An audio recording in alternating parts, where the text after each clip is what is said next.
ನಮಸ್ಕಾರ.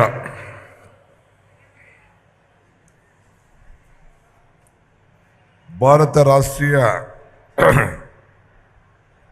ಕಾಂಗ್ರೆಸ್ ಪಕ್ಷದ ಅಧ್ಯಕ್ಷರಾದಂಥ ಮಲ್ಲಿಕಾರ್ಜುನ್ ಖರ್ಗೆ ಸಾಹೇಬ್ರೆ, ಈ ಜಿಲ್ಲೆಯ ಉಸ್ತುವಾರಿ ಸಚಿವರಾದಂಥ ಪ್ರಿಯಾಂಕಾ ಖರ್ಗೆ ಅವರೇ, ಸಹೋದ್ಯೋಗಿಗಳಂಥ ಶರಣಪ್ರಕಾಶ್ ಪಾಟೀಲ್ ರವರೇ, BR ಪಾಟೀಲ್ ರವರೇ, ಅಜಯ್ ಸಿಂಗ್ ರವರೇ, ಕನೀಸ್ ಫಾತಿಮಾ ರವರೇ, ಅಲ್ಲಮ್ಮ ಪ್ರಭು ಪಾಟೀಲ್ ರವರೇ, MY ಪಾಟೀಲ್ ರವರೇ,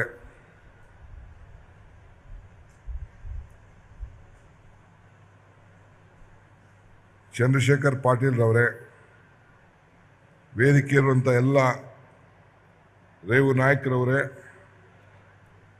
ನಮ್ಮ ಕಮಕ್ಲೂರವರೇ ಮತ್ತು ಎಲ್ಲ ವೇದಿಕೆ ಇರುವಂಥ ಎಲ್ಲ ಮುಖಂಡಗಳೇ, ಜಿಲ್ಲಾಧಿಕಾರಿಗಳೇ,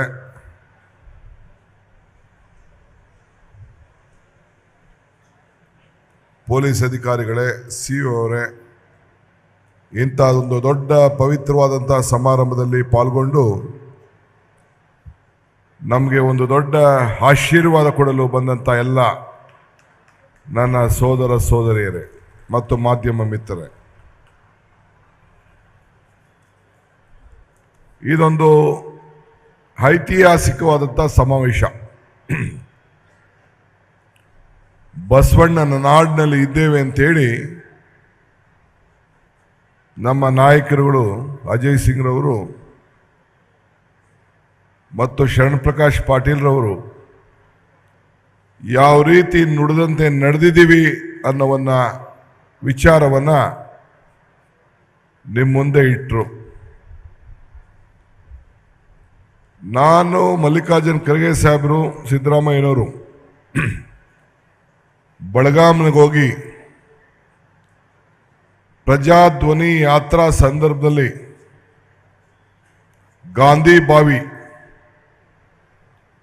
ಮಹಾತ್ಮ ಗಾಂಧೀಜಿಯವರು ಕಾಂಗ್ರೆಸ್ನ ನಾಯಕತ್ವ ವಹಿಸಿದಂಥ ಜಾಗ, ಅಲ್ಲಿ ಒಂದು ಬಾವಿಯನ್ನು ತೆರೆದಿದ್ರು ನೀರಿಗೋಸ್ಕರ. ಅದರ ಹೆಸರು ಇವತ್ತು ಇದೆ. ಅದು ಐತಿಹಾಸಿಕವಾದಂಥ ಸ್ಥಳ ಗಾಂಧಿ ಬಾವಿ ಅಂತ. ಅಲ್ಲಿಂದ ನೀರನ್ನು ತೆಗೆದು ನೀರನ್ನು ಚೆಲ್ಲಿ ಕಸ ಗುಡಿಸಿ ಈ ರಾಜ್ಯದಲ್ಲಿ ದರಿದ್ರವಾದಂಥ ಸರ್ಕಾರ, ಜನ ನೋವಿಂದ ನರಳ್ತಾ ಇದ್ದಾರೆ, ಇದನ್ನು ನಾವು ಹೋಗಲಾಡಿಸ್ತೇವೆ ಅಂಥೇಳಿ ಸಂಕಲ್ಪವನ್ನು ಮಾಡಿ ಚಿಕ್ಕೋಡಿಗೆ ಹೋಗಿ ಈಗ ತಾನೇ ನಾವೆಲ್ಲ ಜ್ಯೋತಿಯನ್ನು ಬೆಳಗಿಸ್ತೋ. ಏನು ಜ್ಯೋತಿಯ ಸಂಕೇತ? ನೀವೆಲ್ಲ ಕತ್ತಲಿಂದ ಬೆಳಕಿಗೆ ಹೋಗ್ಬೇಕು ಅಂಥೇಳಿ, ನಿಮ್ಮ ಕಷ್ಟಗಳು ನಿವಾರಣೆ ಆಗಬೇಕು ಅಂಥೇಳಿ, ನಿಮ್ಮ ಬದುಕಿನಲ್ಲಿ ಬದಲಾವಣೆ ತರಬೇಕು ಅಂಥೇಳಿ. ನೀವು ಬೆಳಕು ಮಾತ್ರ ನೋಡಿದ್ರಿ, ಬೆಳಕಿನ ಹಿಂದೆ ಬತ್ತಿ ಇರ್ತದೆ, ಎಣ್ಣೆ ಇರ್ತದೆ, ಅದ್ರ ಕಷ್ಟ ಅದಕ್ಕೆ ಮಾತ್ರ ಗೊತ್ತು. ಆದರೂ ನಿಮಗೆ ಶುಭ ಆಗಬೇಕು ಅಂತೇಳಿ ನಾವು ಮಲ್ಲಿಕಾರ್ಜುನ್ ಖರ್ಗೆ ಸಾಹೇಬರು ಈ ಗೃಹ ಜ್ಯೋತಿಯನ್ನ 200 ಯೂನಿಟ್ವರೆಗೂ ವಿದ್ಯುತ್ತನ್ನು ಕೊಡ್ತೇವೆ ಅಂತೇಳಿ ಪ್ರಥಮ ಗ್ಯಾರಂಟಿಯನ್ನು ನಾವು ಅವತ್ತು ಘೋಷಣೆಯನ್ನು ನಾವು ಮಾಡಿದ್ವು. ಅದಾದ ಮೇಲೆ 5 ಗ್ಯಾರಂಟಿಗಳನ್ನು ಇವತ್ತು ನಾವು ಜನರ ಮುಂದೆ ಇಟ್ಟಿದ್ದು. ಇಂದಿರಾ ಗಾಂಧಿಯವರ ಮೊಮ್ಮಗಳು ಪ್ರಿಯಾಂಕಾ ಗಾಂಧಿಯವರು ಅರಮನೆಗೆ ಬಂದು ಒಂದು 50,000ಕ್ಕೂ ಹೆಚ್ಚು ಹೆಣ್ಣುಮಕ್ಕಳ ಸಮ್ಮುಖದಲ್ಲಿ ಗೃಹಲಕ್ಷ್ಮಿ ಯೋಜನೆಯನ್ನು ನಾವು ಕೊಡ್ತೇವೆ ಅಂತೇಳಿ ಜನರಿಗೆ ಮಾತನ್ನು ಕೊಟ್ಟರು. ಆಗ ಪ್ರಿಯಾಂಕಾ ಗಾಂಧಿಯವರು ನಮ್ಮಿಬ್ಬರಿಗೂ ಒಂದು ಸವಾಲು ಹಾಕೋದು. ಏನು ಸವಾಲು ಅಂದರೆ, ಒಂದು ಚೆಕ್ಕನ್ನು ತಯಾರು ಮಾಡಿ ನನ್ನ ಕೈಲಿ, ಸಿದ್ದರಾಮಯ್ಯನವ್ರ ಕೈಲಿ ಈ ಗ್ಯಾರಂಟಿ ಚೆಕ್ಗೆ ನೀವಿಬ್ರು ಸೈನ್ ಹಾಕಬೇಕು. ಇಲ್ಲ ನಾನು ಬಂದು ಉದ್ಘಾಟನೆ ಮಾಡುವುದಿಲ್ಲ ಅಂತ ಮಾತನ್ನ ಹೇಳಿದರು. ಸುಮಾರು 50,000 ಜನ ಹೆಣ್ಮಕ್ಳಿದ್ದೀರಿ, ರಾಜ್ಯದ ಎಲ್ಲ ನಾಯಕರಿದ್ದಾರೆ, ಎಲ್ಲ ಹೆಣ್ಮಕ್ಳು ಮೇಲೆ ಸ್ಟೇಜ್ ಮೇಲೆ ಕೂತಿದ್ದಾರೆ, ಗಂಡಸರೆಲ್ಲ ಕೆಳಗಡೆ ಕೂತಿದ್ದಾರೆ, ನಾನು ಸಮೇತ.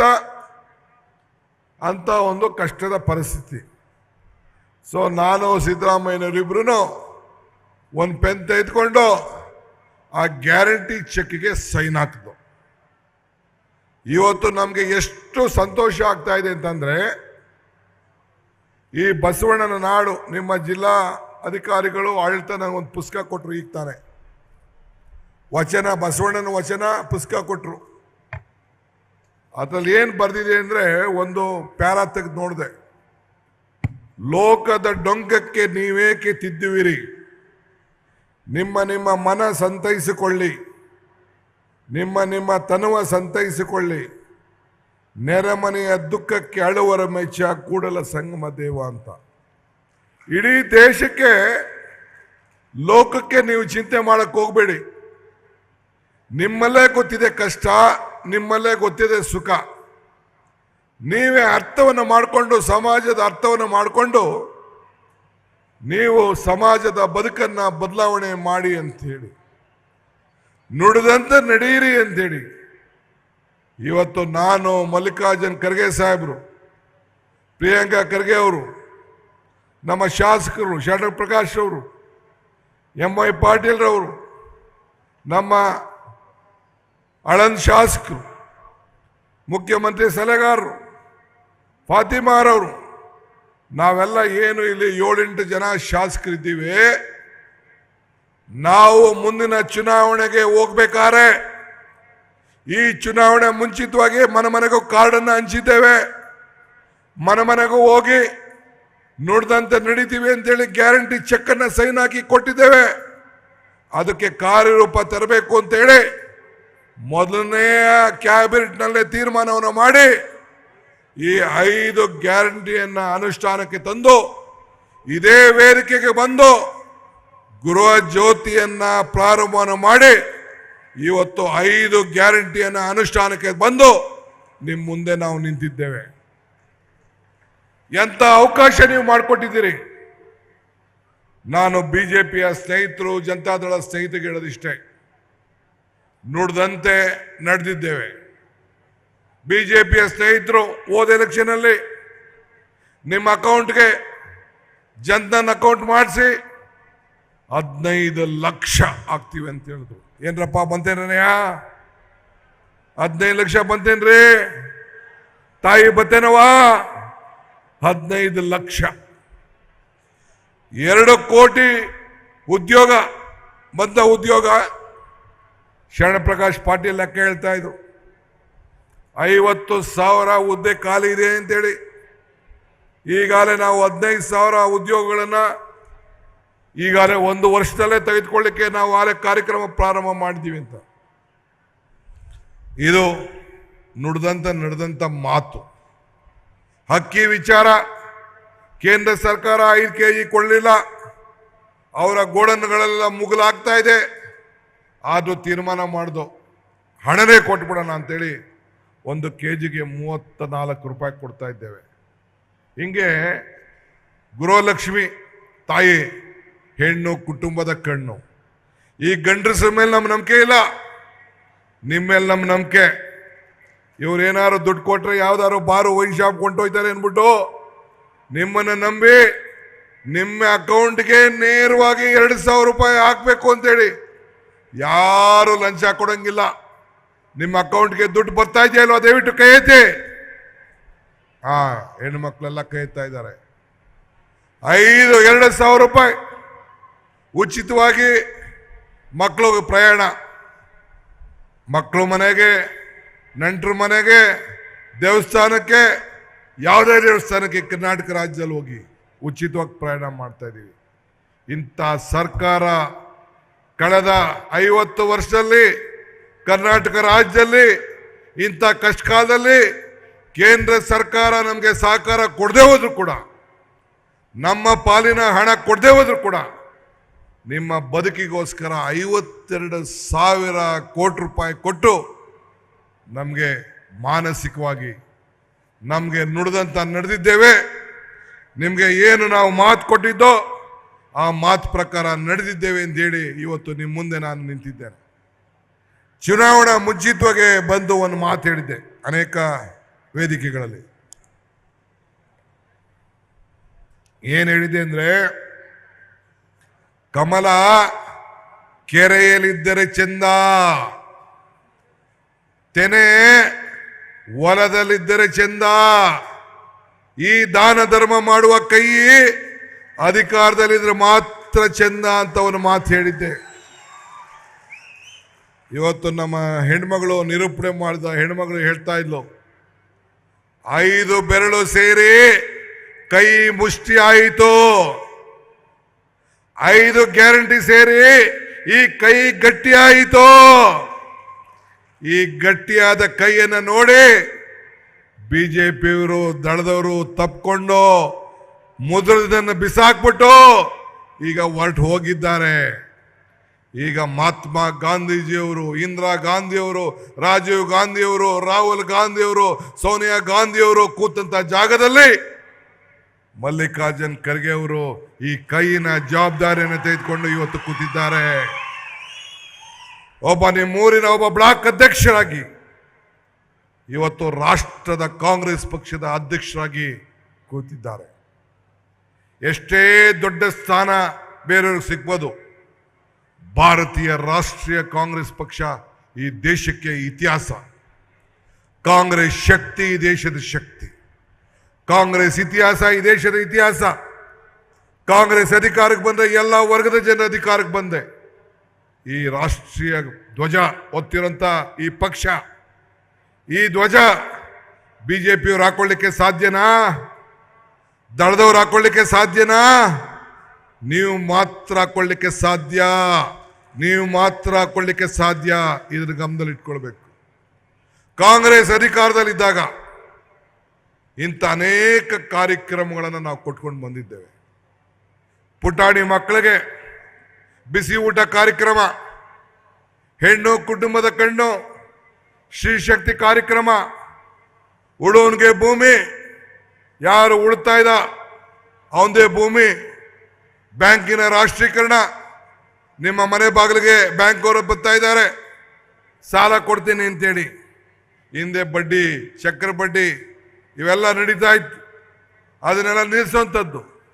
ಆಹಾರ ಭದ್ರತೆ ಕಾಯ್ದೆ, ಇವತ್ತು ಏನು ನಾವು ಉಚಿತವಾಗಿ ಅಕ್ಕಿಯನ್ನು ಕೊಡ್ತಾ ಇದ್ದೇವೆ, ಮನಮೋಹನ್ ಸಿಂಗ್ ಅವರು, ಸೋನಿಯಾ ಗಾಂಧಿ ಅವರು, ಮಲ್ಲಿಕಾರ್ಜುನ್ ಖರ್ಗೆ ಅವರು ಇದ್ದಂಥ ಸರ್ಕಾರದಲ್ಲಿ ಆಹಾರ ಭದ್ರತೆ ಕಾಯ್ದೆಯನ್ನು ತಂದರು.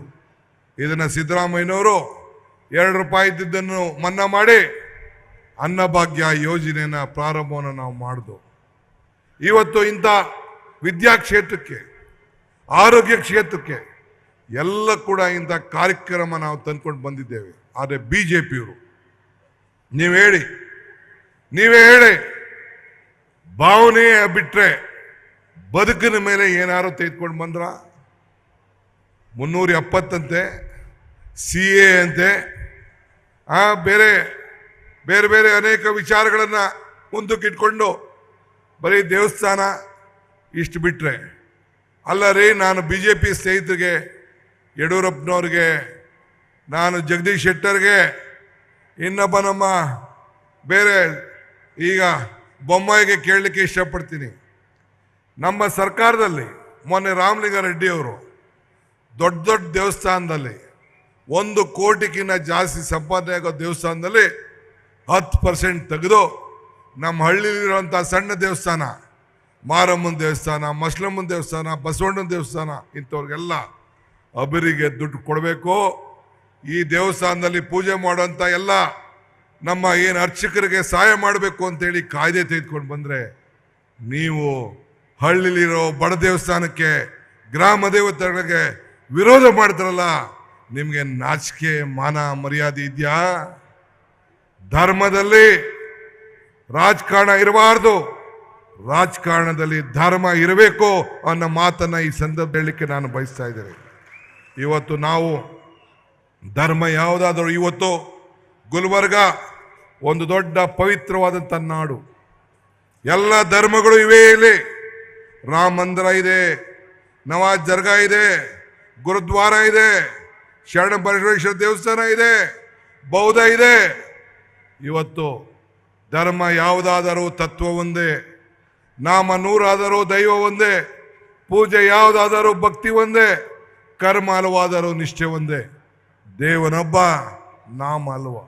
ಇವತ್ತು ಎಲ್ಲ ಧರ್ಮಗಳನ್ನು ಒಟ್ಟಿಗೆ ತೆಗೆದುಕೊಂಡು ಹೋಗಿ ಎಲ್ಲ ಧರ್ಮಕ್ಕೂ ಕೂಡ ಸಮಬಾಳು ಸಮಪಾಡು ಅಂತೇಳಿ ಇವತ್ತು ನಾವು ಈ ಕಾರ್ಯಕ್ರಮಗಳನ್ನು ಕೊಟ್ಟಿದ್ದು ಎಲ್ಲರಿಗೂ ಕೂಡ ಒಟ್ಟಿಗೆ ತೆಗೆದುಕೊಂಡು ಹೋದ. ಆದ್ದರಿಂದ ನಾನು ಕೇಳ್ಕೊಳ್ಳೋದಿಷ್ಟೇ, ಇವತ್ತು ಮಲ್ಲಿಕಾರ್ಜುನ್ ಖರ್ಗೆ ಅವರು ಈ ದೇಶದ ಕಾಂಗ್ರೆಸ್ ಪಕ್ಷದ ಜವಾಬ್ದಾರಿಯನ್ನು ತೆಗೆದುಕೊಂಡಿದ್ದಾರೆ. ನಾನು ಹಿಂದೆ ಅವ್ರ ಕೈಲಿ ಮೇಕೆದಾಟು ಯಾತ್ರೆ ಅವ್ರ ಕೈಲಿ ಉದ್ಘಾಟನೆಯನ್ನ ಮಾಡಿಸ್ದೆ. ಮೇಕೆದಾಟು ನಮ್ಮ ನೀರು ನಮ್ಮ ಹಕ್ಕು ಅಂತೇಳಿ ಇವತ್ತು ನಮ್ಮ ರಾಜ್ಯದ ಎಲ್ಲ ಶಾಸಕರು ನಾವೆಲ್ಲ ಹೋಗಿ ದೆಹಲಿಗೆ ಹೋಗಿ ನಮ್ಮ ತೆರಿಗೆ ನಮ್ಮ ಹಕ್ಕು ಅಂತ ಹೋರಾಟ ಮಾಡ್ತಾ ಇದ್ದೇವೆ.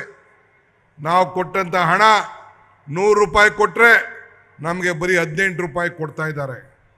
ಆದರೆ ಮಲ್ಲಿಕಾರ್ಜುನ್ ಖರ್ಗೆ ಅವ್ರಿಗೆ ಅಧ್ಯಕ್ಷತೆಯಲ್ಲಿ ಉದ್ಘಾಟನೆ ಮಾಡಿದಾಗ ಒಂದು ಮಾತು ಹೇಳಿದೆ, ಬುದ್ಧ ಬಸವನು ಮನೆ ಬಿಟ್ಟ ಗಳಿಗೆಯಲ್ಲಿ, ಯೇಸು ಕ್ರಿಸ್ತನು ಶಿಲುಬೆಗೇರಿದ ಗಳಿಗೆಯಲ್ಲಿ, ಪೈಗಂಬರ್ ದಿವ್ಯ ಕಾಡಿ ಕೇಳಿದ ಗಳಿಗೆಯಲ್ಲಿ, ಮಹಾತ್ಮ ಗಾಂಧೀಜಿಯವರು ಕಾಂಗ್ರೆಸ್ನ ನಾಯಕತ್ವ ವಹಿಸಿದ ಗಳಿಗೆಯಲ್ಲಿ, ಸೋನಿಯಾ ಗಾಂಧಿಯವರು ಈ ದೇಶದ ಪ್ರಧಾನಮಂತ್ರಿ ಸ್ಥಾನ ತ್ಯಾಗ ಮಾಡಿದ ಗಳಿಗೆಯಲ್ಲಿ ಇವತ್ತು ಆ ಒಂದು ಕಾರ್ಯಕ್ರಮನ ಉದ್ಘಾಟನೆ ಮಾಡ್ದು ಅಂತೇಳಿ. ಹಂಗೆ ಇವತ್ತು ಈ ನಾಡಿನಲ್ಲಿ, ಈ ಕಲ್ಯಾಣ ಕರ್ನಾಟಕ ನಾಡಿನಲ್ಲಿ, ನಿಮ್ಮ ಬದುಕಿನಲ್ಲಿ, ನಿಮ್ಮ ಜೀವನ ಕರ್ನಾಟಕ ರಾಜ್ಯದ ಇತಿಹಾಸದಲ್ಲಿ ನಿಮಗೆ 371 ಜಿಯನ್ನು ತಂದುಕೊಂಡು ಇಡೀ ದೇಶಕ್ಕೆ ಒಂದು ದೊಡ್ಡ ಸಂದೇಶವನ್ನ ಅವರ ಕಾಲದಲ್ಲಿ ಇವತ್ತು ಮಾಡಿ ಅವರ ಬದುಕಿಗೆ ಒಂದು ಶಾಶ್ವತವಾದಂಥ ಸಾಕ್ಷಿಯನ್ನು ಇವತ್ತು ಬಿಟ್ಟು ಹೋಗಿದ್ದಾರೆ. ಮನುಷ್ಯನ ಹುಟ್ಟು ಆಕಸ್ಮಿಕವಾದ್ದು, ಸಾವು ಅನಿವಾರ್ಯ, ಜನನ ಉಚಿತ, ಮರಣ ಖಚಿತ.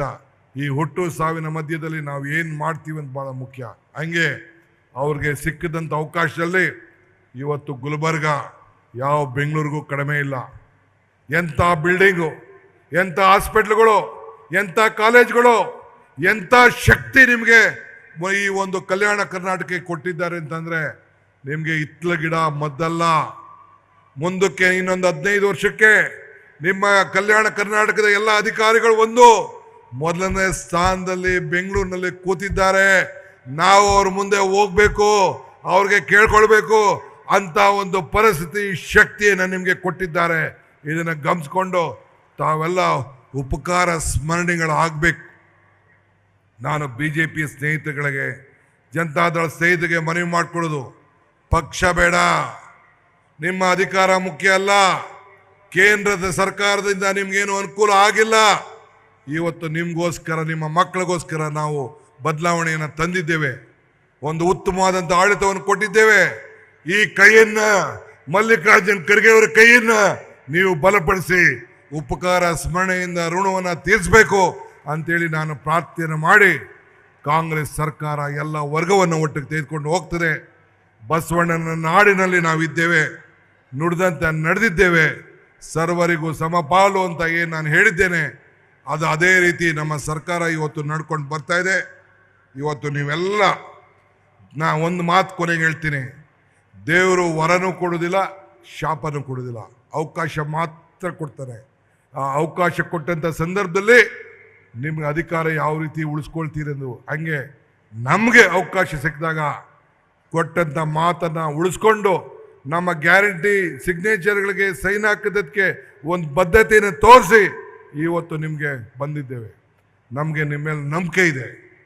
ನಂಬಿಕೆ, ಈ ಮರಕ್ಕೆ ಬೇರು ಎಷ್ಟು ಮುಖ್ಯನೋ ಹಂಗೆ ಮನುಷ್ಯನಿಗೆ ನಂಬಿಕೆನೂ ಅಷ್ಟೇ ಮುಖ್ಯ. ಹಂಗೆ ನಮಗೆ ಕರ್ನಾಟಕ ರಾಜ್ಯದ ಜನತೆ ಮೇಲೆ, ಕಲ್ಯಾಣ ಕರ್ನಾಟಕದ ಜನತೆ ಮೇಲೆ ಒಂದು ದೊಡ್ಡ ಶಕ್ತಿನ ಕೊಟ್ಟು, ಅತಿ ಹೆಚ್ಚು ಸೀಟನ್ನು ಕೊಟ್ಟು ನಮಗೆ ಈ ಸರ್ಕಾರವನ್ನು 136 ಜನನ ತಂದಿದ್ದೀರಿ. ಹಂಗೆ ನೀವು ಈ ರಾಜ್ಯದಲ್ಲಿ 20ಕ್ಕೂ ಹೆಚ್ಚು ಸೀಟನ್ನು ಕೊಟ್ಟು ಈ ಕೈಯನ್ನು ಬಲಪಡಿಸಬೇಕು ಅಂತೇಳಿ ತಮ್ಮಲ್ಲಿ ಪ್ರಾರ್ಥಿಸಿ ನನ್ನ ಮಾತನ್ನು ಮುಗಿಸ್ತೇನೆ. ಜೈ ಹಿಂದ್, ಜೈ ಕರ್ನಾಟಕ ಮಾತೆ.